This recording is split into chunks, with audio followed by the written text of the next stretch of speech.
Walang tatalo sa kalokohan ng mga Hapon kung pranks ang pag-uusapan. Sila ang hari ng creativity. Tara na at tumawa sa pinaka nakakatawang Japanese pranks compilation. Mahimbing ang biktima sa isang specially rigged na cabin. Walang kamalay-malay, nabibigyan siya ng pinakamalupit na paggising sa buong buhay niya.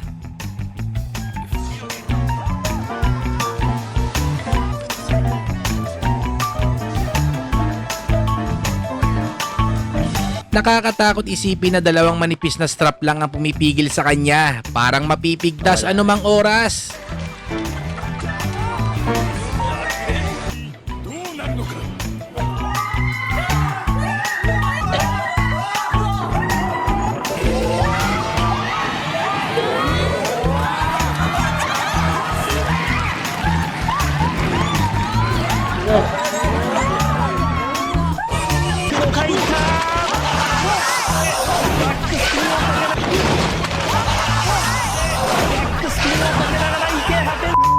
Patuloy pa rin siya nagsasalita na parang walang mali. Hindi alam na siya na ang susunod.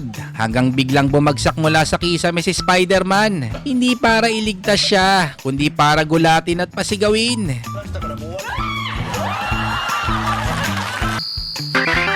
Parang humiwalay panandalian ng kaluluwa niya sa prank na to. Tapos na, no? Yun ang mahirap eh.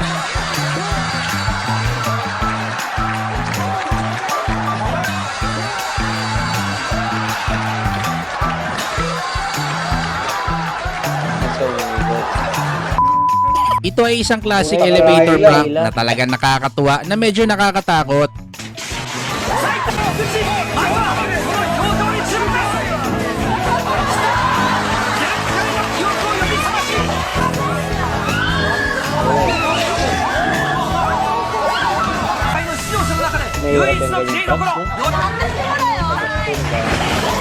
Makikita mo ang hilakbot sa kanilang mga mukha kapag pinanood mo ito ng slow motion.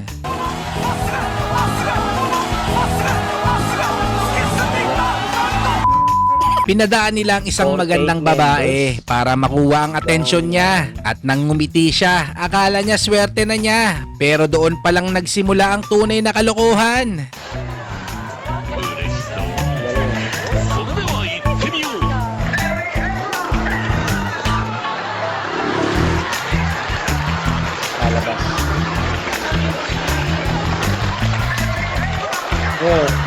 Galing. Galing yun, ano mo, boss? Nag-aral siya ng artificial respiration bilang bahagi ng first aid training.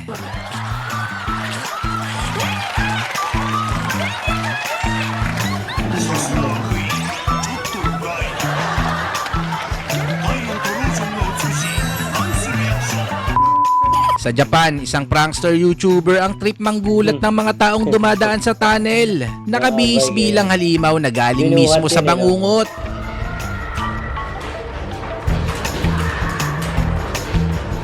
Pero mo, nanonood ka lang naman, ayan. Mahirap. Mahirap mga ganyan. Mahilo ka dyan. Camera. Ay, binabal. Mahimbing ang biktima sa isang specially rigged na cabin. Walang kamalay-malay, nabibigyan siya ng pinakamalupit na paggising sa buong buhay niya.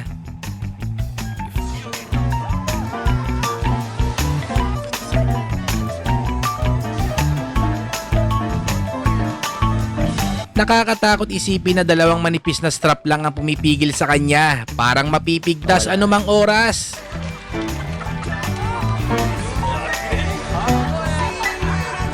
Tumigas ang ulo. Mga tao.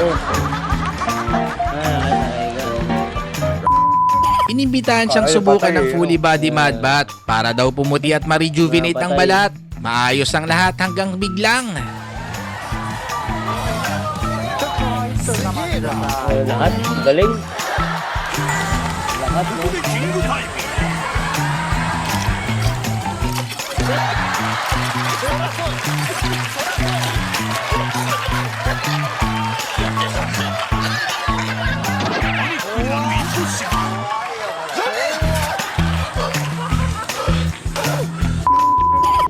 Ang pinakamalupit na Jurassic prank, yung naglalakad ka sa hallway dalang yung paboritong kape, nang biglang ganito yung sasalubong sa'yo.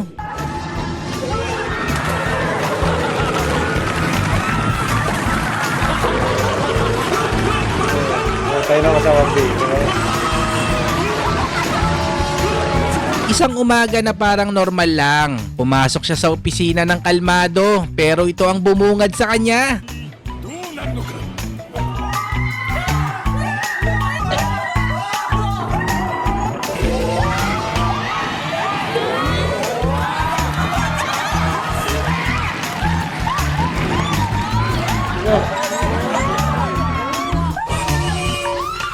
Ang swimming pool. Galing mo.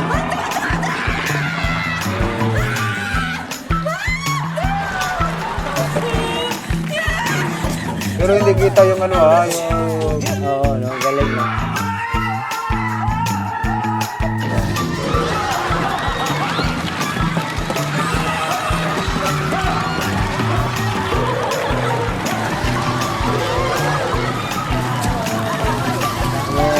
Oo, meron pa rin. Ano? Ay, madulas.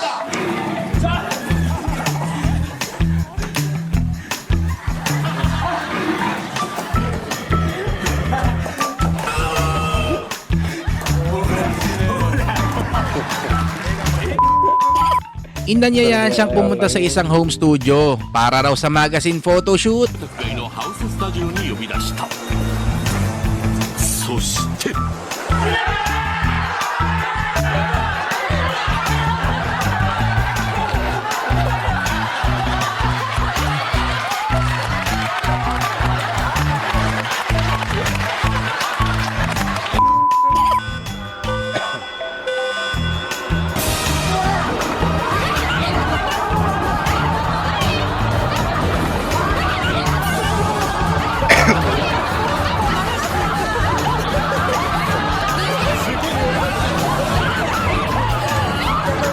席に待ち構えていたのはクイズ用の丸抜パネル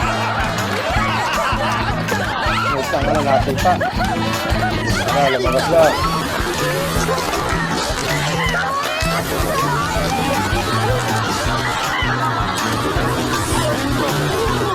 Hindi ka na babae ka, no? Sa episode na to sa isang palabas, inutusan ng bida na pumunta sa ikawalong palapag. Kalma at kumpiyansya sa sauna pero hindi magtatagal. のロン毛で一人だけでもかなり熱くなる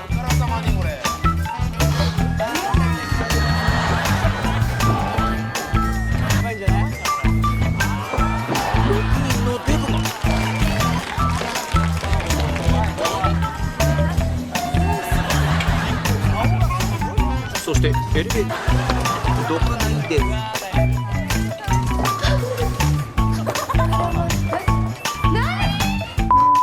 ないか行くのか行くのかいか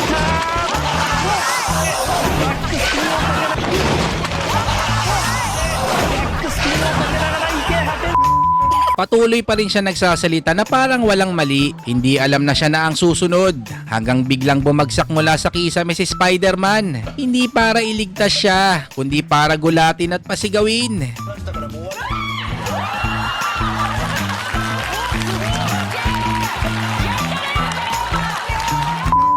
Sumunod siya sa mga utos at pumasok sa elevator. Tila normal lang lahat. Nasilayan niya ang sariling refleksyon sa salamin. Walang kamalay-malay na ilang segundo na lang ay magiging bangungot ang lahat.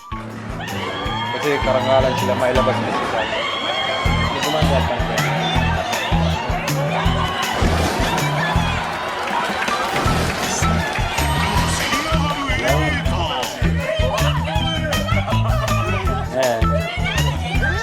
Akala niya tapos na ang lahat, pero ang pangalawang bangungot ay paparating pa lang. Lunok. Lunok. Ang hirap na ganun. Okay. So, bye-bye Facebook. Bye-bye YouTube. So, last video. Okay. Parang maluya.